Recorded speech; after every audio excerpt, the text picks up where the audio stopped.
Apollo hospital Navi Mumbai में 14 जून 2025 को एक अत्याधुनिक इंस्टीट्यूट ऑफ क्लिनिकल ओबेसिटी एवं मेटाबॉलिज्म का उद्घाटन होने जा रहा है। इस क्षेत्र में बढ़ते मोटापे के संकट को दूर करना इस पहल का उद्देश्य है। यह क्लिनिक वजन प्रबंधन के लिए एक मल्टी डिसिप्लिनरी दृष्टिकोण प्रदान करेगा, जिसमें लोगों की व्यक्तिगत आवश्यकताओं के अनुरूप मेडिकल पोषण और मनोवैज्ञानिक सहायता का संयोजन किया जाएगा। भारत एक बड़ी गंभीर सार्वजनिक स्वास्थ्य चुनौती का सामना कर रहा है। विश्व स्वास्थ्य संगठन की रिपोर्ट के अनुसार मोटापा कई बीमारियों का एक प्रमुख कारण है। हृदय संबंधी स्थितियां, टाइप 2 मधुमेह और कैंसर मोटापे की वजह से होते हैं। ये बीमारियां अक्सर सिस्टमैटिक इन्फ्लेमेशन से जुड़ी होती है, जो रक्त वाहिकाओं और अंगों को नुकसान पहुंचा सकती है और कई गंभीर स्वास्थ्य जटिलताओं का कारण बन सकती है। इसीलिए मोटापे को संबोधित करना न केवल वजन प्रबंधन के लिए बल्कि इन जानलेवा बीमारियों की रोकथाम के लिए भी महत्वपूर्ण है। बच्चों में मोटापा बढ़ रहा है, यह और भी चिंताजनक बात है। लेसेंट के एक अध्ययन का अनुमान है कि भारत में 5 से 19 वर्ष की आयु के लगभग 12.5 मिलियन बच्चे 2022 में मोटापे से ग्रस्त हो गए। यह संख्या दुनिया में सबसे अधिक है। 1990 में 0.4 मिलियन से इससे उल्लेखनीय वृद्धि हुई है। प्रोसेस्ड खाद्य पदार्थों, शक्कर मिले हुए पेय पदार्थों की बढ़ती खपत, स्क्रीन पर बहुत ज्यादा समय बिताना और शारीरिक गतिविधियां बहुत ही कम करना इस समस्या का प्रमुख कारण है।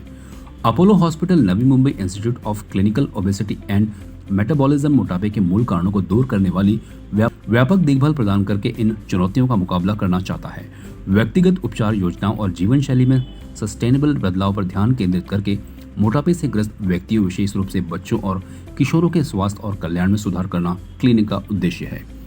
डॉक्टर संजय खरे, चीफ कंसल्टेंट बैरिएट्रिक मेडिसिन के director Apollo hospitals Navi Mumbai ने कहा कि पूरे देश में हम जो देख रहे हैं उसकी पुष्टि हमारे अनुभवों से भी हुई है। भारत तेजी से मोटापे की ओर ग्लोबल कैपिटल बन रहा है और खास तौर पर बच्चों में मोटापा काफी ज्यादा बढ़ रहा है। यह सिर्फ वजन के बारे में नहीं है। मोटापा गंभीर स्वास्थ्य समस्याओं जैसे कि बहुत कम उम्र में मधुमेह होना, हार्मोनल असंतुलन और हृदय संबंधी जोखिमों का मूल कारण है। हमारे क्लिनिक के साथ हम एक विज्ञान संचालित समुदाय आधारित पहल शुरू कर रहे हैं, जो स्कूलों, समाजों और परिवारों के माध्यम से जल्द निदान, व्यक्तिगत परामर्श और जीवन शैली में दीर्घकालिक परिवर्तन को प्राथमिकता देता है। श्री अरुणेश पुनेथा, पश्चिम क्षेत्र के रीजनल सीईओ अपोलो हॉस्पिटल ने कहा, इस क्लिनिक को शुरू करके अपोलो निवारक स्वास्थ्य सेवा के प्रति अपनी प्रतिबद्धता को मजबूत करता है। डॉक्टरों, आहार विशेषज्ञों, मनोवैज्ञानिकों, फिजियोथेरेपिस्ट और वेलनेस विशेषज्ञों से युक्त एक मल्टी डिसिप्लिनरी टीम उस व्यक्ति के लिए एक अनुकूलित योजना प्रदान करती है जो उन्हें स्वास्थ्य जीवन शैली की और उनकी यात्रा में प्रोत्साहित करती है। हम केवल मोटापे का इलाज नहीं कर रहे हैं, हम अपने बच्चों से शुरू करके जमीनी स्तर पर जागरूकता, निदान और शिक्षा को बढ़ावा देकर सामुदायिक स्वास्थ्य को बदल रहे हैं। जैसे कहा, पहले हम लोग पेशेंट्स को एनरोल करेंगे, उसके बाद उनका थोड़ा असेसमेंट हो जाएगा कि एग्जैक्टली हमारा टारगेट क्या है, कितना वजन कम करना है, कितना फिटनेस बढ़ाना है। उसके बाद हम लोग देखेंगे कि डाइट, एक्सरसाइज, अगर हो सके तो दवाइयाँ, और अगर बिल्कुल ज़रूरत पड़े तो हमारे पास सर्जन्स भी है। कुछ भी करके पेशेंट की सेहत अच्छी होनी है, वजन कम करना है और फिटनेस बढ़ाना है। सर, किन मापदंडों के आधार पर यहाँ पर जो है ट्रीटमेंट होगी, कैसे ट्रीट किया जाएगा उस पेशेंट? सबसे पहले हम लोग देखेंगे कि पेशेंट का BMI क्या है। BMI यानी हमारे हाइट और वेट का एक रेशियो होता है। तो अगर 23 या 24 होगा तो भगवान नसीब, बहुत अच्छा। बट हम लोगों के देखिए तो तकरीबन 95% यहाँ के जो लोग हैं उनका BMI 25, 26, 30 के ऊपर भी हो सकता है। तो BMI अगर कम करना है तो जाहिर है या तो हाइट बढ़ाओ या तो वजन कम करो। हाइट बढ़ाना तो पॉसिबल नहीं है, तो वजन कम करना पड़ेगा। बिकॉज अगर BMI 28 के ऊपर गया तो बाद में घंटी बजने वाली है। हार्ट अटैक, पैरालिसिस, कैंसर जो मैंने कहे वो सब बीमारियाँ होने की दाट संभावना है। तो हम लोगों को ये सब कम करना ही है। तो वजन अगर कम करना है तो फिर हम लोगों के पास एक BCA करके मशीन होता है, बॉडी कॉम्पोजिशन एनालिसिस। उसके ऊपर हम लोगों को मालूम पड़ता है कि एग्जैक्टली बॉडी में चर्बी कितनी है, क्या है, कहाँ पे फंसी हुई है। उस तरीके से फिर हम लोग हमारा ट्रीटमेंट प्लान करते हैं। तो जैसे कहा कि एक मोटापा जो है कितनी बीमारियों को आमंत्रित दे सकता है, ऐसे में जिस तरह से जिक्र किया कि बैलेंस डाइट हो, फिर कार्डियो हो या एक्सरसाइज, मेडिटेशन, इन सब का जिक्र आप लोगों ने किया। मगर बावजूद आज हालिया में ऐसे कई केसेस हैं जिनके बावजूद जो है लोग कितने भी फिटनेस एडिक्टेड हो, इंथुजियास्ट हो, बावजूद कार्डियक अरेस्ट के शिकार हो रहे हैं, स्ट्रोक के शिकार हो रहे हैं, मगर बावजूद ऐसी चीज़ें क्यों हो रही है? या एक तो होता है कि एक तो वजन बहुत ज़्यादा होता है, उसके बाद स्ट्रेस फैक्टर हम लोग गिनते नहीं है ना। अभी हमारे गए साल में कम से कम 10 या 12 doctors who used to run marathon किया, घर में आए, घंटी बजाई, drop dead. So physical fitness is not everything, as Richa said. यहाँ पे भी होता है ना स्ट्रेस रिलीफ। 2025 में किसको स्ट्रेस नहीं है? आपको नहीं है, मुझे नहीं है, सबको है स्ट्रेस। तो हमारा जो स्ट्रेस मैनेजमेंट है दैट इज़ वेरी इंपॉर्टेंट। और वजन कम करने के लिए not only physical exercise, mental exercises are as important. Pranayama जो जैसे ऋचा ने कहा, इसलिए तो हम लोगों ने प्रोग्राम में हमारे जो पुराना जो हमारा विजडम है, Indian wisdom, yoga pranayama, I am giving a lot of belief on that also. Sir मोटापन एक बीमारी है, लेकिन उसके साइड इफेक्ट बहुत सारी बीमारी उससे होते हैं। आपका टीमवर्क के बारे में क्या बताएंगे? बहुत सारे एक्सपर्ट आपके पास होते थे, क्या बताएंगे जनता के साथ? सो ये जो वज़न ज़्यादा होता है, इवन 5% वज़न अगर ज़्यादा होगा तो जैसे आपने कहे 66 बीमारियाँ उसके साथ जुड़ी हुई है। तो right from depression, heart attack, paralysis, kidney failure, arthritis, खास करके हम लोग देख रहे हैं पीरियड्स आजकल लेट होना, PCOD करके कंडीशन होती है जहाँ पे पिंपल्स आ सकते हैं। औरतों में बच्चे न होना, या फिर अगर बच्चे हुए तो डिलीवरी में प्रॉब्लम होना, अगर डिलीवरी अच्छी हुई तो बहुत कॉम्प्लिकेटेड डिलीवरी होना, और ये इसके बाद जो बच्चा बेचारा पैदा होता है वो भी मोटा आता है, यानी that whole vicious circle continues. तो इसलिए कहीं ना कहीं तो उसको हम लोगों को रुकाना ही है। सर, आता जीवनशैली बदलली आहे, जीवनशैली पाहिली तर आज वजन हे झपाट्याने वाढत आहे. अपोलो हॉस्पिटल ह्याच्यासाठी काय मोहीम देत आहे आणि काय म्हणजे वजन वाढवायला नियंत्रित करायला तुमच्याकडून अपोलो असं काय स्पेशली विशेष आहे? सो आम्ही हा प्रोग्राम आता लॉन्च केलेला आहे, Icom institute of clinical obesity and metabolism. याच्यामध्ये आपण एक होलिस्टिक 360 कोणावरती आपण सगळं जीवनशैली बदलून टाकायचा प्रयत्न करतो आहे। फक्त गोळ्या गिळून किंवा इंजेक्शन ठोकून कधीच बारीक कोणी होणार नाही आहे। ऑपरेशन करता येईल आपल्याला, पण अरे ऑपरेशन झाल्यानंतर सुद्धा लोकांची वजनं वाढलेली आम्ही बघितलेली आहेत। So the best is to go very scientifically, त्याच्या बेसिसवरती जायचं की बाबा प्रॉब्लेम काय आहे। आपण आजकाल माहिती आहे बघता जेवतो, TV बघता जेवतो, त्याच्यानंतर मग रात्री 3 वाजता झोपतायत लोक, सकाळी 10 वाजता उठतायत, सगळ्या कशाला काही थाराच उरलेला नाही आहे। तो निसर्गाशी संलग्न आपल्याला राहायला पाहिजे। मदर नेचरच्या बरोबर आपण जर का तफावत केली तर वी आर गोइंग टू पे फॉर इट व्हेरी हेवीली। तर हे सगळे संदेश आम्ही आमच्या ह्याच्यातून देतो, आणि ज्या लोकांचं अनफॉर्च्युनेटली ऑलरेडी वजन वाढलेलं आहे, जसे मी 4-5 पेशंट्स आणले, त्यांना पण आम्ही ऑलरेडी ठीक करून दाखवलेलं आहे। So we have done it. Sir, लहान मुलांमध्ये खास करून जे लठ्ठपणा वाढलेला आहे, पिझ्झा बर्गर हे सर्व खातात आणि मोबाईल, सर मैदानी खेळकडे खूप कमी जाता मोबाईलमध्ये बिझी असतात। आणि आता तुम्ही जे दाखवलं आहे त्याच्यामध्ये ते चायनाचा मुलगा होता, सेम प्रकार आता मुंबई आणि भारतामध्ये व्हायला लागले, त्याच्यासाठी काय? सगळ्यात दुर्भाग्याची गोष्ट ती आहे जे तुम्ही म्हणालात। आता सध्या आपल्याकडे भारतामध्ये we have the dubious, Vijay is not there, so आता सध्या भारतामध्ये we have the dubious distinction of being the country with the highest number of obese बच्चूज। हे काय, ही शर्मेची गोष्ट आहे। आणि ॲज यू राईटली सेड, हे का होतं आहे? कारण की लहानपणापासून होतं आहे। आता आमच्या लहानपणी अख्ख्या 50 लोकांच्या वर्गामध्ये एक फक्त बिचारा जाडा असायचा, त्याला लोक जाड्या पण ओरडायचे। आता काय होतं आहे की मेजॉरिटी झाडे असतात आणि अभावानेच एक कोणतरी बारीक निघेल। हे सगळं का होतं आहे? टॅबलेट देतात आई बाबा दोघे काम करतायत की पोराला गप्प बसवायचं कसं, की हे घे पॅड घे, हे घे, मोबाईल बघ, पॉकेमो बघ, आणि मग त्यांनी क्याव केलं की थम्सअप चिकटवायचं त्याला। जर अजून ओरडला तर पेपी द्यायची, अजून फारच कटकट केली तर वेफर्स द्यायची।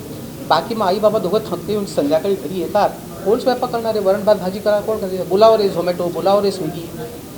हे असंच जर का चालू राहिलं तर आर यू सरप्राईज की हे असं होतं?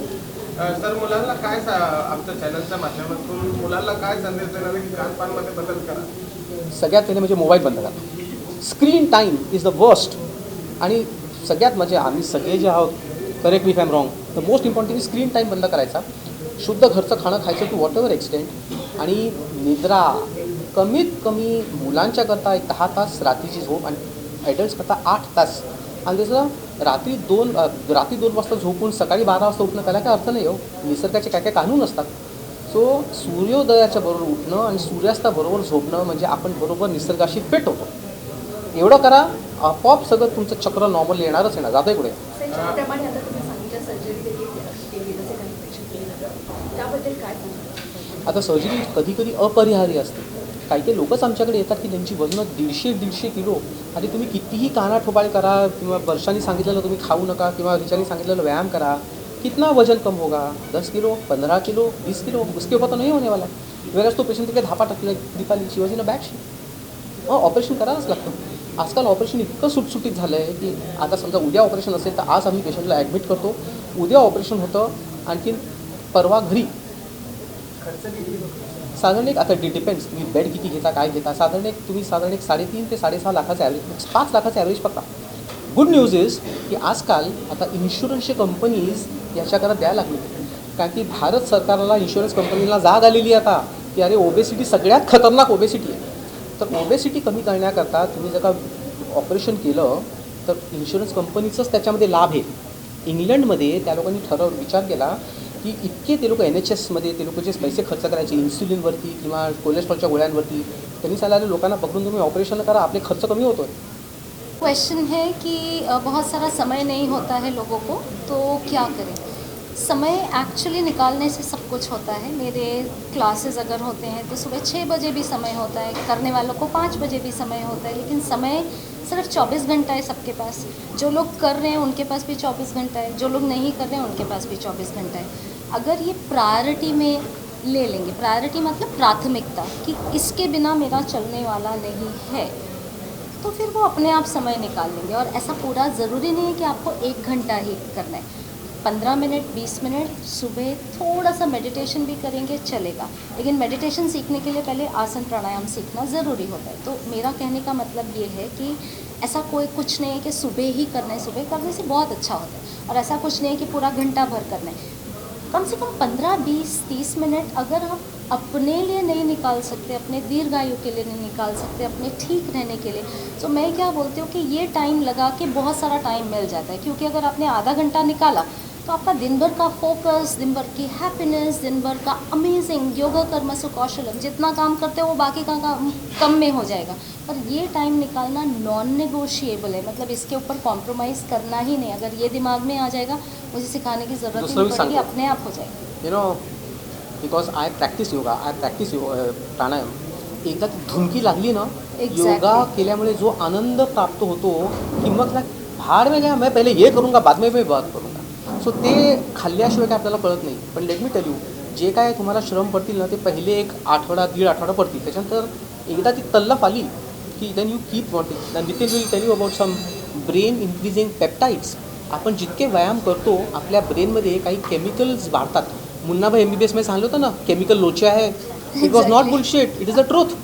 एग्जैक्टली, ब्रेन की केमिस्ट्री चेंज हो जाती है पूरा उससे. ब्रेन का स्ट्रक्चर बदल जाता है. और आप सुबह जो अगर आपने कुछ स्पेसिफिक स्ट्रेचेस हैं अगर वो कर लिए, आपका दिन भर इतना प्रसन्न जाता है और आपका दिन ऐसा सेट हो जाता है, फिर उसके बिना आप रह नहीं सकते. पर करना, शुरुआत करना होती है. So resistance is for the first 1.5 weeks. Continuing with what Richa is saying, योग हा वर्ड या योग ही शब्द ही huge union of body and mind. So this help us in all the aspects of obesity. दिमागी तौर पे, बॉडी पे, मुंह पे, everything is yoga. It's connecting with your body, mind, taking decisions. How good diet I will follow, whether to follow it or not, disciplining, time zone, sleep pattern, relaxation. I think that is what it helps even in your diet program. Your body gets more programmed to eat well because the hormone ghrelin जे आम्ही म्हणतो ज्याने भूक वाढते त्याच्यावर पण control करू शकतो. म्हणजे आणि इट्स अ होलिस्टिक अप्रोच, जे नुसतं एकच केल्याने होत नाही. You need balance of all the aspect. Design किया है, हमें 10 मिनट वार्म अप के लिए रखना है, 20 मिनट का एक्सरसाइज और 10 मिनट का वापस कूल डाउन. 10 मिनट अगर आप 1 घंटा नहीं दे सकते तो शुरुआती में आप आधा घंटे से एक्सरसाइज शुरू कर सकते हो. आप 5 मिनट के लिए वार्म अप करो. वार्म अप क्या रहता है, हमारी बॉडी को प्रिपेयर करता है एक्सरसाइज के लिए. तो अगर हम वार्म अप में आप ब्रीदिंग एक्सरसाइजेज जैसे मैडम ने बताया वो इंक्लूड कर सकते हो. हल्के हल्के स्ट्रेचेस एक्सरसाइजेज इंक्लूड कर सकते हो. फिर आप कोई भी एक्सरसाइज, अगर आप ज़रूरी नहीं है कि एक्सरसाइज करने के लिए आपके पास बड़े बड़े इक्विपमेंट्स होने ज़रूरी हैं. आप अगर आपको होम प्रोग्राम भी हम देंगे, जैसे अगर हमारे प्रोग्राम में 24 सेशंस का प्रोग्राम है, उसके बाद में कोई पेशेंट है जो बोलेंगे अभी हम 2 महीने अभी हम घर पे ट्राई करते हैं, उसके लिए हम प्रोग्राम भी पेशेंट को एक्सप्लेन करते हैं. तो प्रोग्राम कैसे घर पे करना है, अगर जैसे यहाँ पे आप हफ्ते में 3 दिन आओगे, बाकी भी दिन ये नहीं है कि छुट्टी है, बाकी दिन भी घर पे एक्सरसाइज करनी है. तो वो घर पे जो एक्सरसाइजेज आपको करनी है वो कैसे करनी है. अगर हमने 10 मिनट का एक्सरसाइज किया, स्ट्रेचिंग किया, 15-20 मिनट का आपको वॉक करना है, वॉक करके स्टेयर्स चढ़ना है, वो हम आपको डिज़ाइन करेंगे. उसको हमने कूल डाउन करना है. Cool down in the sense आप 1 घंटा एकदम फास्ट वॉक करें, तुरंत आप रुक नहीं सकते हो, आपको धीरे धीरे रुकना है. अगर तुरंत आप रुकोगे तो आपका BP ड्रॉप हो सकता है, जो हम क्रैम्प्स बोलते हैं वो आते हैं.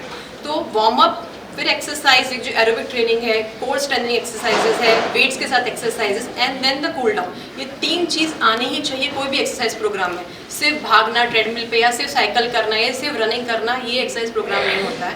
पूरा तीनों चीज़ों का मिलाप होगा तो ही वो एक्सरसाइज फिट होगा, then you can sustain that weight. और सिर्फ 2 महीने वेट लॉस करके ऐसा मत सोचिए कि अभी हम छोड़ देंगे तो वापस वो रिवर्स भी हो सकता है। सो सस्टेन रहना चाहिए, उसके लिए आपको एक्सरसाइज मेंटेन करनी है। पण एक समरीमध्ये टाकलं तर आमचं जो उद्देश आहे ते बेसिकली कम्युनिटीमध्ये जो माइंडसेट आहे, जो प्रिवेलिंग लाईफस्टाईल आहे त्याला चेंज करण्याचं आहे. Once you change the lifestyle things will change. आता तुम्ही बघितलं, I don't know how many of you remember 20-25 वर्षापूर्वी पर woman, that is in India, भारताचा स्टॅटिस्टिक्स होता की पर वुमन 3 किंवा 4 मुलं व्हायचं.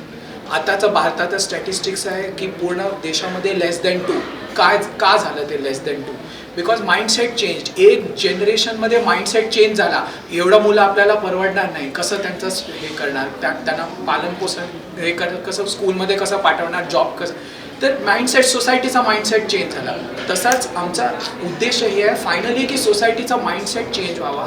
एक होलिस्टिक प्रोग्राम त्यांना द्यावा की त्याच्यामध्ये मेडिसिनचा गरज पडलं तर मेडिसिन, पण डाएटमध्ये काय हेल्दी आहे ते खावं, हेल्दी लाईफस्टाईल कसं करावं, स्ट्रेसला कसं मेंटेन करावं, फिजिकल ॲक्टिव्हिटीला आपल्या डेली लाईफमध्ये कसं इनकॉर्पोरेट करावं, ते सगळं जोडून आम्ही एक प्रोग्राम आणलेला आहे. आणि I am sure 100% sure that this will be a template.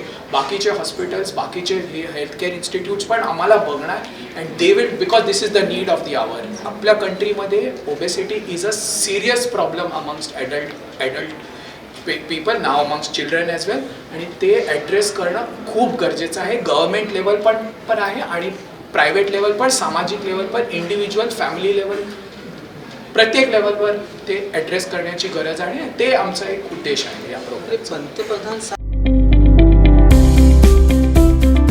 CEN news, देश प्रदेश की ताजा तरीन खबरों के लिए CEN न्यूज को सब्सक्राइब करें और रहें पल पल की खबर से हर पल बाखबर.